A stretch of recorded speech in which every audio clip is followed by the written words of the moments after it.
Hello students, मैं doctor Poonam Sarabhai, associate professor Dayanand महिला प्रशिक्षण महाविद्यालय कानपुर।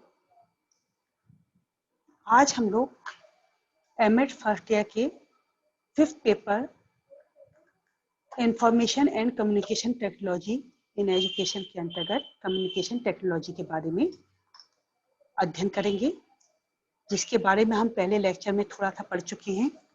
पिछले लेक्चर में हमने जाना था कि कम्युनिकेशन किसे कहते हैं, उसकी विशेषताएं कौन सी हैं, घटक कौन से हैं, फॉर्म्स ऑफ टाइप्स के बारे में भी हम लोग पढ़ चुके थे। आज हम लोग पढ़ेंगे शेष points, process of communication, different modes of communication, uses of communication technology of education और बैरियर्स ऑफ कम्युनिकेशन। सबसे पहले हम लोग पढ़ेंगे प्रोसेस ऑफ कम्युनिकेशन के बारे में, जिसको हमने डिफरेंट मॉडल्स के माध्यम से बताने की कोशिश करी है। पहला मॉडल है अरस्तु मॉडल। अरस्तु ने अपने मॉडल में 3 तत्वों को प्रमुखता दी। पहला है स्पीकर यानी कि वक्ता, स्पीच अर्थात भाषण, ऑडियंस श्रोतागण। स्पीकर वह व्यक्ति जो बोलता है, भाषण वह बात या अभिभाषण जो प्रस्तुत किया जाता है, और श्रोतागण वह श्रोता जो उसे सुनते हैं। इस प्रकार 3 तत्व संचार प्रक्रिया के संगठक हैं। दूसरा है बेरलॉज SMCR मॉडल। बेरलॉज ने SMCR मॉडल के माध्यम से कम्युनिकेशन का प्रोसेस समझाया है, जिसमें S सोर्स, M से मैसेज, C से चैनल और R से रिसीवर लिया है। सोर्स अपना मैसेज चैनल के माध्यम से रिसीवर तक पहुंचाता है। सोर्स अपना मैसेज चैनल के माध्यम से रिसीवर तक पहुंचाता है। बेरलॉज ने सोर्स के अंतर्गत 5 तत्वों का होना आवश्यक माना कि सोर्स में 5 क्वालिटी होनी चाहिए। उसमें पहली कम्युनिकेशन स्किल, दूसरी एटीट्यूड, नॉलेज और सोशल सिस्टम और कल्चर के बारे में भी उसको जानकारी होनी चाहिए। मैसेज में कुछ बातों को, कुछ तत्वों का होना आवश्यक है। कंटेंट अच्छा होना चाहिए, एलिमेंट्स होना चाहिए, ट्रीटमेंट, उसका स्ट्रक्चर उच्च कोटि का होना चाहिए और संकेत भी अच्छे होने चाहिए। चैनल 5 माध्यमों के द्वारा हम लोग किसी भी चीज को ग्रहण करते हैं, आगे तक पहुंचाते हैं। वो है हियरिंग, सीइंग, टचिंग, स्मेलिंग और टेस्टिंग। रिसीवर में भी जैसे सोर्स में था कि कम्युनिकेशन जो स्किल थी, उसमें रिसीवर में भी कुछ स्किल्स का होना आवश्यक है। उसमें भी थोड़ी बहुत कम्युनिकेशन स्किल्स होनी चाहिए, एटीट्यूड होना चाहिए, थोड़ी बहुत नॉलेज होनी चाहिए, प्रीवियस नॉलेज होनी चाहिए, सोशल सिस्टम और कल्चर के बारे में भी थोड़ी बहुत उसको जानकारी होनी चाहिए। अगला मॉडल आता है प्रोफेसर IP तिवारी प्रतिमान। इन्होंने 6 स्टेप्स लिए हैं: source, message, code, channel, receiver और ऑडियंस। सोर्स अपने संदेश को कोड के माध्यम से प्राप्तकर्ता तक पहुंचाता है, और प्राप्तकर्ता श्रोतागण भी हो सकते हैं। अगला मॉडल है Shannon Weaver model.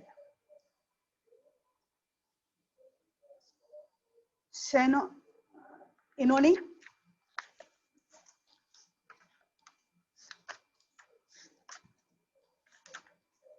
Sender, encoder, channel, decoder और रिसीवर, और साथ में फीडबैक। ये सेंडर कौन है? इंफॉर्मेशन का सोर्स होता है ये। इस मॉडल के अनुसार जो व्यक्ति संदेश भेजता है उसे हम सेंडर कहते हैं। ये इंफॉर्मेशन का सोर्स होता है। ये अपने मैसेज को इनकोड करता है, संदेश बनाता है, उसे लिखता है।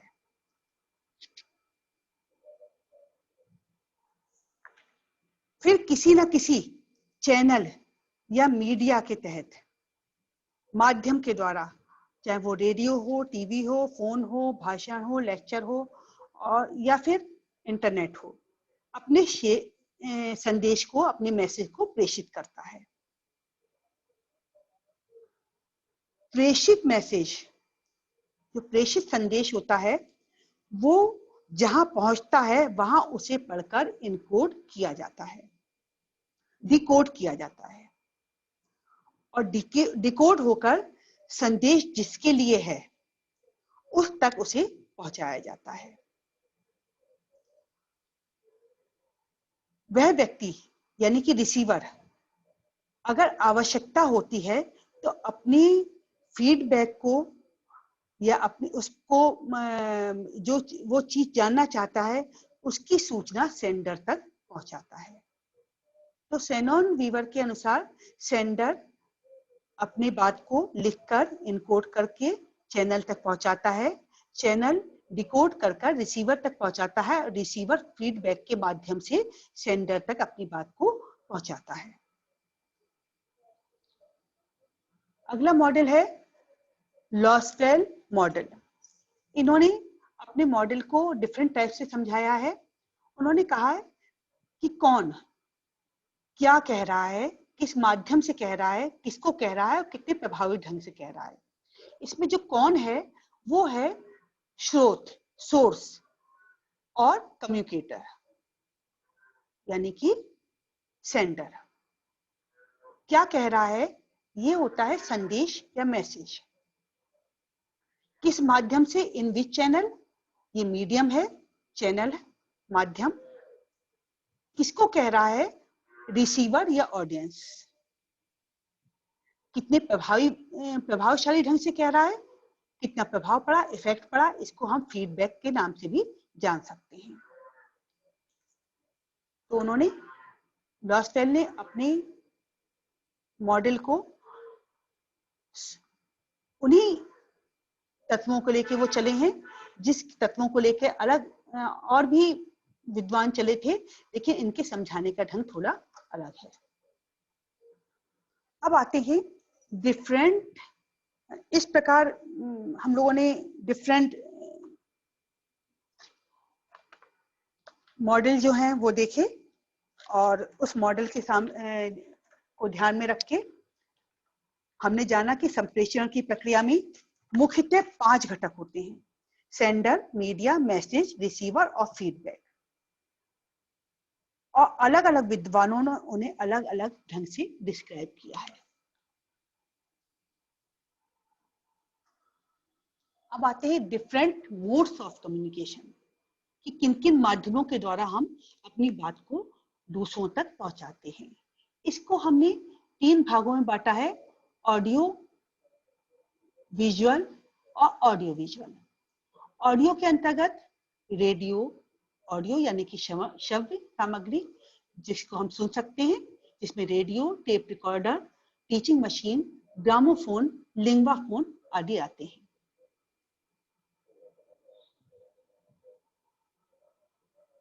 विजुअल, विजुअल को हमने 2 भागों में, पार्टों में डिवाइड किया है: प्रोजेक्टेड और नॉन प्रोजेक्टेड। प्रोजेक्टेड जिसमें इलेक्ट्रिक की आवश्यकता होती है और पिक्चर को प्रोजेक्ट करके हम बड़े पर्दे पर ला सकते हैं, जिसमें overhead projector, slide projector, film strip projector, epidiascope, computer, teaching machine. Non projected, इसमें हमें इलेक्ट्रिसिटी की आवश्यकता नहीं पड़ती और ये डायरेक्ट बच्चों को दिखाए जा सकते हैं, जिसमें है real object, charts, different types के बोर्ड्स जिसमें display board, magnetic board, bulletin board, chalk duster board इत्यादि आते हैं। मैप, पोस्टर, मॉडल्स, कार्टून्स और books non projected visual aids के अंतर्गत आते हैं।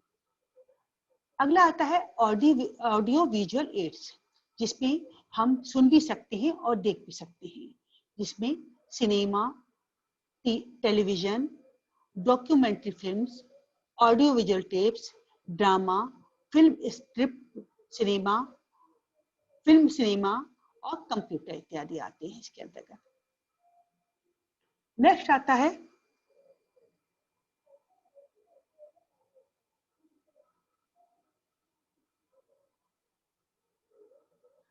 Modern techniques of computer, modern techniques of information and communication technology, जिसके अंतर्गत जो इस समय चल रही है टेक्निक्स जिसके माध्यम से हम शिक्षा को उच्च श्रेणी तक पहुंचा सकते हैं वो आते हैं। तो इसमें computer with internet, digital video camera, LCD projector, power point presentation, power point simulation, digital library, laptop with web camera, email, internet, intranet, audio visual conferencing, visual classroom, computer assisted instruction, mobile phone, CCTV और टेलीटेक्स्ट, video text. ये कुछ प्रकार हैं जिनको हम देखते हैं और इससे हम शिक्षा के स्तर को उच्च कर सकते हैं।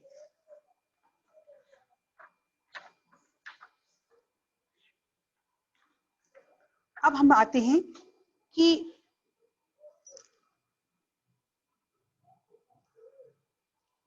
संप्रेषण प्रक्रिया में तकनीकी के प्रयोग और लाभ।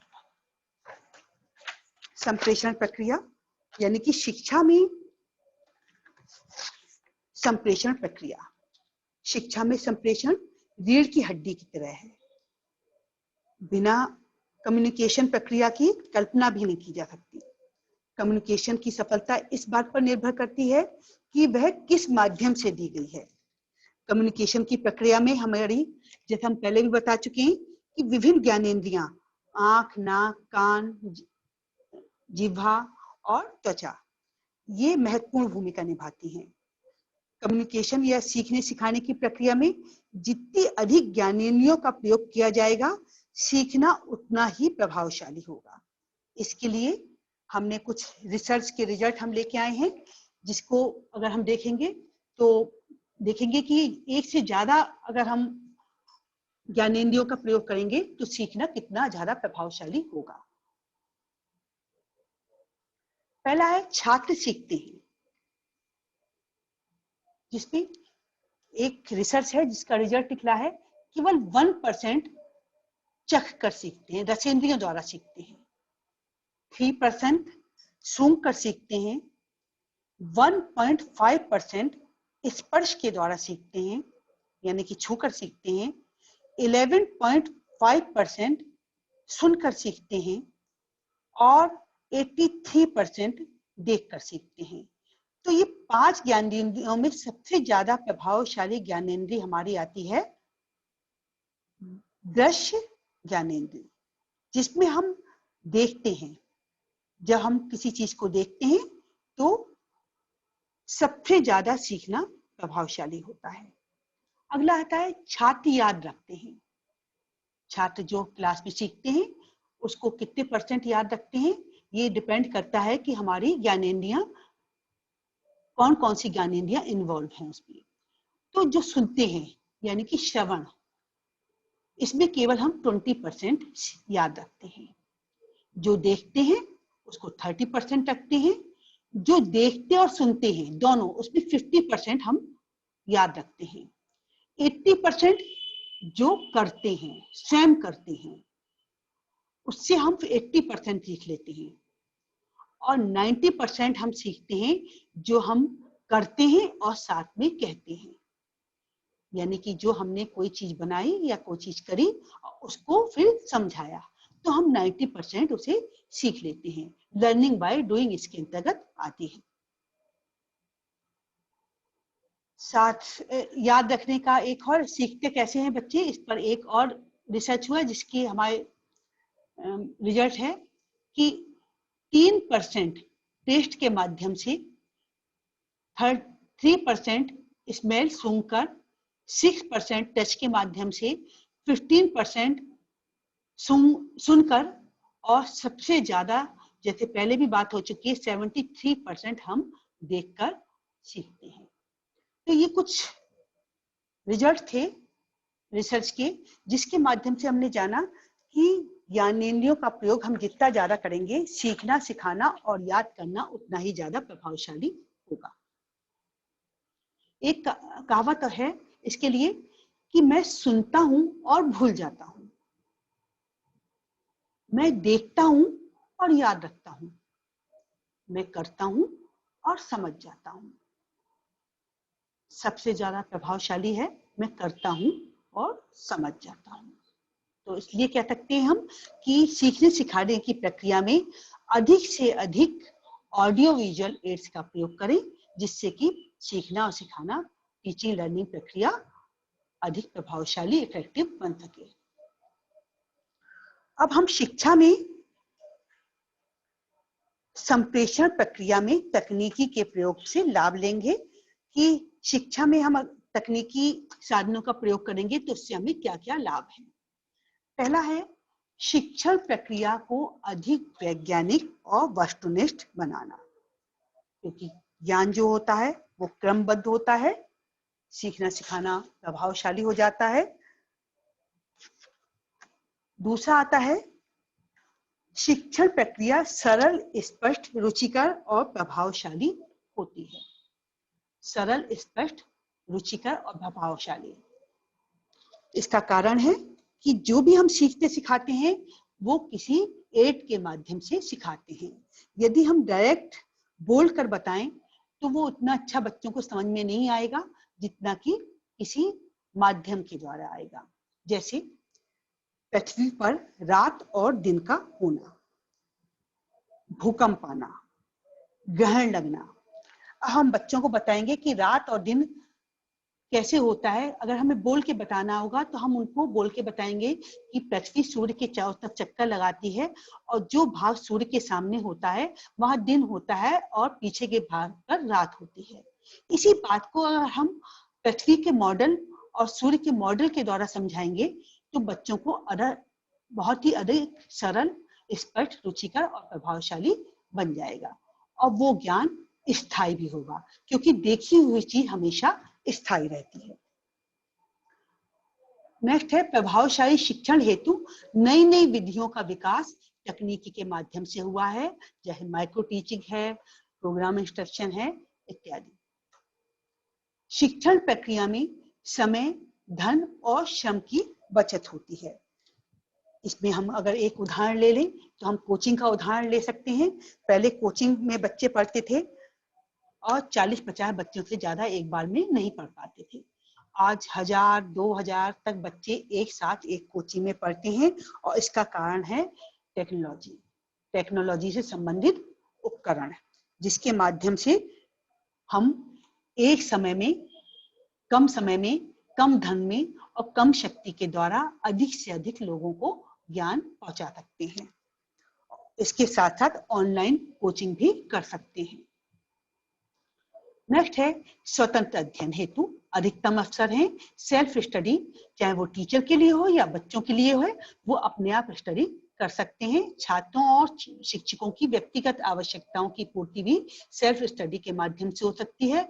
बहुत से बच्चे, शिक्षक अपने ज्ञान को बढ़ा सकते हैं और छात्र यदि क्लास में नहीं गए या फिर उनको समझ में कोई बात नहीं आई तो वो सेल्फ स्टडी के माध्यम से या लाइब्रेरी में, बड़ी बड़ी लाइब्रेरियों में आजकल CD वगैरह टीचर्स की मिलती हैं, लेक्चर की मिलती हैं, उनको लाकर वो अपने रूम में जाकर उससे अपना ज्ञान अर्जन कर सकते हैं। ज्ञान का संचय, प्रसार और विकास। संचय यानी कि प्रिजर्व करना ज्ञान।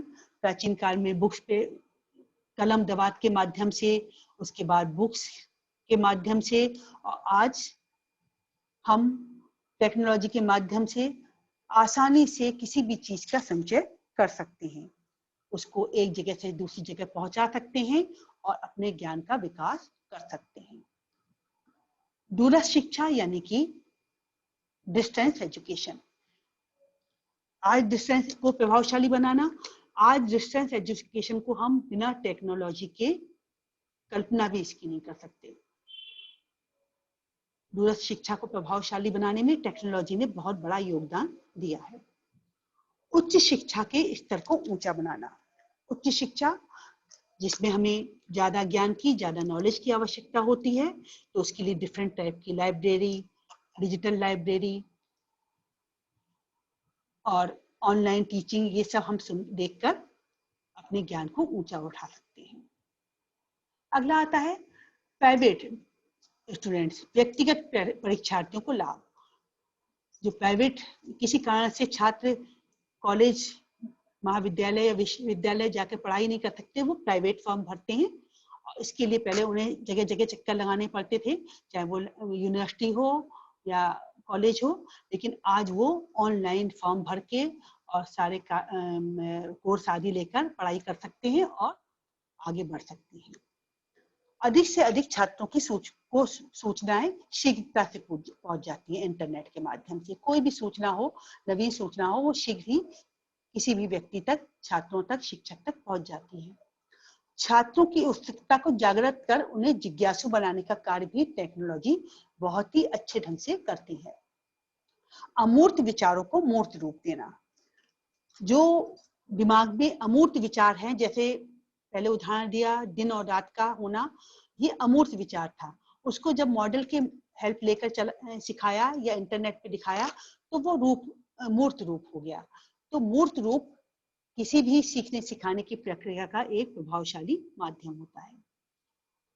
शोध कार्य में सहायक रिसर्च में हमें डाटा कलेक्शन, डाटा एनालिसिस है, रिलेटेड लिटरेचर है, जिसके लिए हमें बहुत समय पहले लगा करता था, वो आज कुछ ही मिनटों में, कुछ ही घंटों में ये काम पूरे हो जाते हैं। और हम जो काम महीनों और सालों में करते थे, वो कुछ ही घंटों में कर लेते हैं। तो रिसर्च में बहुत ही ज्यादा मददगार है तकनीकी। शैक्षिक प्रबंध मैनेजमेंट में, टीचिंग मैनेजमेंट जो होता है, उसमें बहुत ही हेल्पफुल है टेक्नोलॉजी। चाहे वो डिसिप्लिन है, नए एडमिशन लेना है, एग्जाम है, रिजल्ट देना है, एंट्रेंस एग्जाम देना है, सब भी कॉलेज का मैनेजमेंट करना है, सब में टेक्नोलॉजी बहुत ही महत्वपूर्ण भूमिका अदा करती है। प्रभावी शिक्षक के ज्ञान और कौशल को कहीं पे भी पहुंचाना।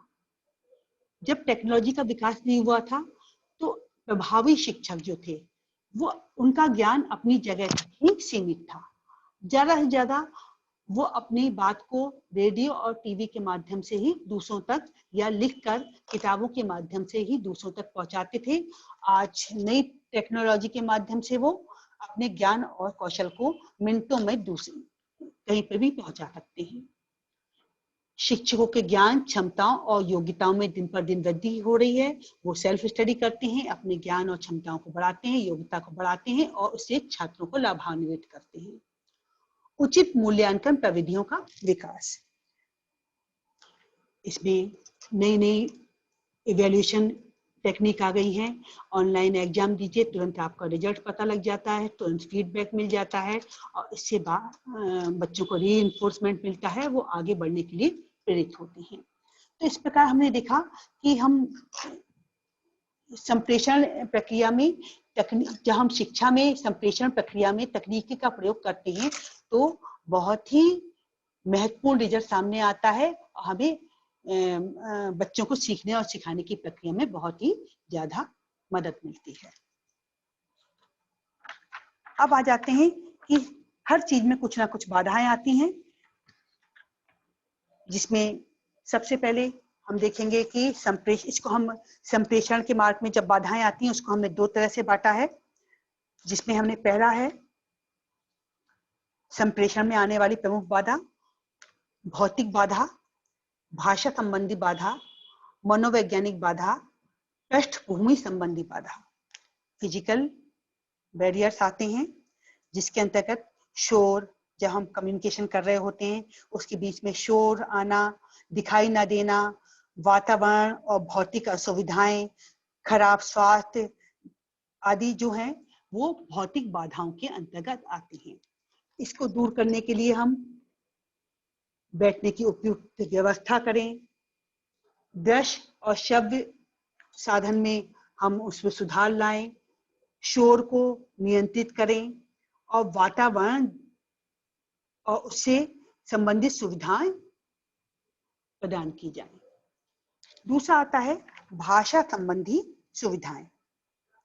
शब्दों का आडंबर, अस्पष्ट शब्द, अनावश्यक शब्द, शब्दों को चबाकर बताना, गलत उच्चारण, अस्पष्ट शब्द, ये सारे भाषा संबंधी शब्द हैं, भाषा संबंधी बाधाएं हैं जिनको हम दूर कर सकते हैं। और उसमें जो संप्रेषण देने वाला है प्रेषक, उसको चाहिए कि कठिन शब्दों का प्रयोग ना करे, सरल भाषा का प्रयोग करे। इसके साथ साथ उसके हाव भाव अच्छे हों, शारीरिक भाषा अच्छी हो, ऑडियो विजुअल एड्स का प्रयोग करे और स्पष्ट भाषा का प्रयोग करे। थर्ड आता है मनोवैज्ञानिक बाधा, साइकोलॉजिकल बाधा, जिसमें ये बाधा अधिकतर रिसीवर के द्वारा उत्पन्न होती है और ऐसे बच्चे जो कि नहीं चाहते किसी बात को सुनना, वो उस बात को नहीं सुनते। इसके पीछे पूर्वाग्रह, अरुचि, ध्यान का ना दे सकना, गलत प्रत्यक्षीकरण, गलत अनुभव, संवेग, भावनाएं, जरूरत से अधिक चिंताएं, अपूर्ण जिज्ञासाएं, ये कुछ मनोवैज्ञानिक तत्व हैं जो बाधाएं उत्पन्न करते हैं। और इसके लिए चाहिए कि प्राप्तकर्ता यानी कि रिसीवर उसके हिसाब से उसकी क्षमताओं को, आवश्यकताओं को ध्यान में रखकर और साथ में उसमें ध्यान और रुचि को जागृत करने के बाद ही संप्रेषण किया जाए। उसके साथ साथ उसमें फीडबैक भी लिया जाए, उन्हें पुनर्बलन दिया जाए, मोटिवेट किया जाए, ऑडियो विजुअल एड्स का प्रयोग किया जाए, जिससे कम्युनिकेशन अच्छा होगा। और लास्ट है स्पष्ट लैंग्वेज संबंधी बाधाएं, पृष्ठभूमि संबंधी बाधाएं। पृष्ठभूमि संबंधी बाधाएं यानी कि बैकग्राउंड, जिसमें पूर्व अधिगम यानी कि पहले से हमने जो सीखा हुआ है, सांस्कृतिक भेदभाव, प्रीवियस हमारा पृष्ठभूमि, ये सब चीजें इसके अंतर्गत आ जाती हैं। इसके लिए हमें चाहिए कि व्यक्ति की जिस पे हम पृष्ठपोषण दे रहे हैं, जिसको हम कम्युनिकेशन कर रहे हैं, जिसके लिए उसकी व्यक्ति के बारे में हमें पूरी जानकारी हो। हमें उसको संदेश के बारे में, अपने मैसेज के बारे में पूरा महत्व बताना चाहिए। अलग अलग संसाधनों का प्रयोग करना चाहिए, ऑडियो विजुअल से पूरा करना चाहिए। अगर सांस्कृतिक बाधाएं हैं, पूर्व कार्य स्थिति उसकी ऐसी है जिसके बारे में वो ठीक नहीं है, अपने को नहीं जानता है, तो उसके बारे में उसे बताना चाहिए, तभी हम कम्युनिकेशन को ठीक प्रकार से दे पाएंगे। तो ये सारी बाधाएं हैं और जिनके दूर करने के उपाय भी हम लोगों ने देखे। उनको दूर करने के बाद हम इन बाधाओं को दूर करके ठीक प्रकार से कम्युनिकेशन कर सकते हैं। संप्रेषण की बाधा का एक और तरह से वर्गीकरण किया गया है। उसमें पहला है प्रेषणकर्ता यानी कि सेंडर से संबंधित बाधाएं।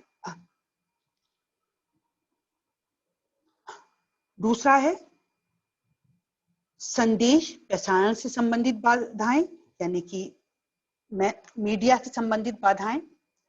और थर्ड है संप्रेषण प्राप्तकर्ता से संबंधित बाधाएं यानी कि रिसीवर से संबंधित बैरियर्स। पहली आती है संप्रेषण से संबंधित बाधाएं। वो बाधाएं कौन कौन सी हो सकती हैं? संदेश के अर्थ का अनर्थ होना, यानी कि उसकी भाषा संबंधित या उसकी जो कम्युनिकेशन है उससे संबंधित बाधाएं आएंगी। और वो है संदेश के अर्थ का अनर्थ होना, एक संदेश के अनेक अर्थ होना, संदेश की विकृतियां, शब्दों का आडंबर, अस्पष्ट शब्द, गलत उच्चारण, मुहावरों का प्रयोग इत्यादि। इनको दूर करने के लिए हमें चाहिए कि प्रेषणकर्ता को बताया जाए कि वो यथासंभव सरल, सुगम, स्पष्ट और सुबोध भाषा का प्रयोग करे। इसके साथ साथ संदेश को इस प्रकार बोलना या लिखा जाना चाहिए कि संदेश प्राप्त करने वाला उसे आसानी से उसी रूप में समझ सके जिस रूप में संदेश देने वाले ने उसे प्रेषित किया है। संदेश में यदि किसी बिंदु पर विशेष बल देने की आवश्यकता है तो उसकी पुनरावृत्ति की जानी चाहिए। इसके साथ साथ फीडबैक की भी सही व्यवस्था की जाए, तभी पता लगेगा कि संदेश या मैसेज अपना सही अर्थ प्रेषित कर सका है या नहीं। तभी इन बाधाओं को दूर किया जा सकता है। अगली बाधा है संदेश प्रसारण से संबंधित बाधा, यानी कि मीडिया से संबंधित बाधा।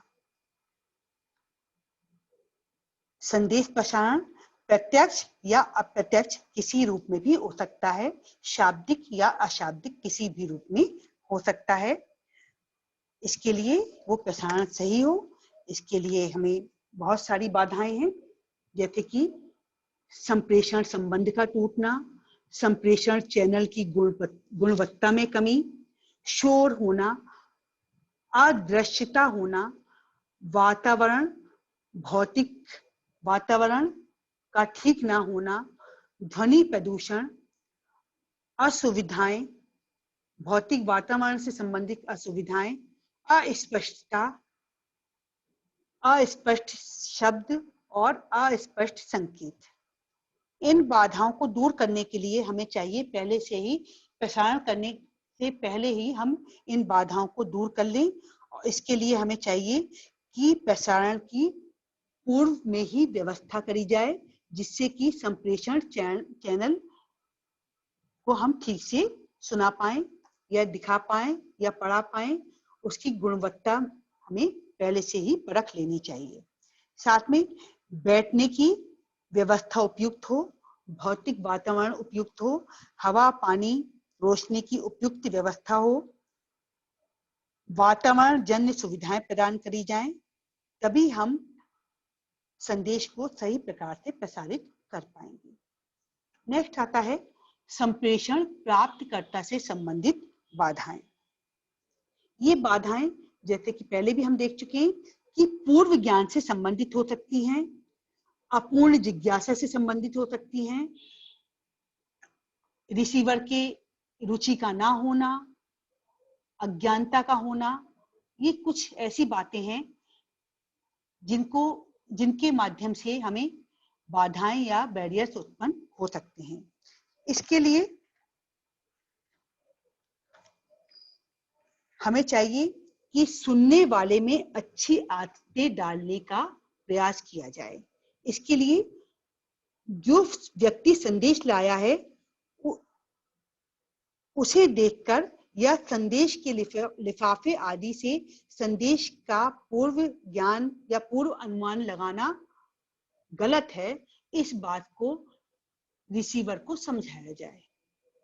फिर रिसीवर को बताया जाए कि संदेश या संदेश लाने वाले व्यक्ति की बात को ध्यानपूर्वक सुना जाए, उसको सुनने की आदत डालें। संदेश में निहित तथ्यों की ओर ज्यादा ध्यान दें। यदि कक्षा में कोई बात स्पष्ट नहीं हुई है तो तुरंत पूछने की अपेक्षा कक्षा के अंत में अपनी समस्या को रखें, जिससे शिक्षक बिना हस्तक्षेप के उसकी बात को सुने और उसकी जिज्ञासा को दूर करे। बात को या संदेश को ध्यानपूर्वक सुने। सुनाने वाले को झूठा प्रभाव नहीं दे कि गर्दन हिला के कि आप अपनी उसकी बात को ध्यानपूर्वक सुन रहे हैं।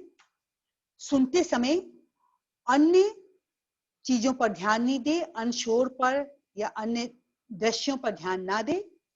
यदि कुछ पूछा जाए तो ध्यान से सुनकर प्रश्न को ध्यान से सुने, उसके बाद उसका जवाब दे। सुनाने वाले की बात मुख मुद्रा और वो क्या कहना चाह रहा है इसके बारे में देखें, उसकी आवाज को देखें, उसकी गति पर ध्यान दे, सक्रियता के साथ सुनने की आदत डाले। अच्छा सुनने वाला अच्छा संप्रेषक भी हो सकता है, इस बात को ध्यान में रखें। और ये बात पहले से ना सोच ले कि ये बात तो मुझे आती है, इसके बारे में ना सुने। कभी कभी हो सकता है कि कुछ तथ्य ऐसे मिल जाएं जो कि उसकी जानकारी के लिए आवश्यक है। इसके बाद बात को ध्यान से सुनकर मनन करते हुए उससे प्राप्त होने वाले आंतरिक तथ्यों, गहराइयों और छुपी अर्थों को जानने का प्रयास करे और महत्वपूर्ण बिंदुओं को नोट करता रहे, तभी संप्रेषण सफल होगा और हम इन बाधाओं को दूर कर पाएंगे।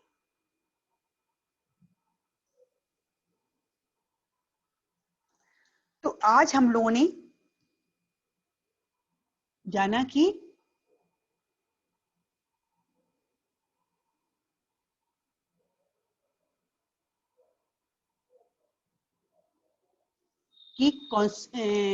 Type process of communication, different modes of communication, uses of communication technology in education, barriers of communication, इनके बारे में हम लोगों ने जाना और ये देखा कि कम्युनिकेशन के माध्यम से ही शिक्षा सफल है, इसलिए हमें अच्छे कम्युनिकेशन का प्रयोग करना चाहिए और अच्छे से इसके लिए हम लोगों ने समझा इस बात को। तो मैं अपनी बात को यहीं पे समाप्त करती हूँ।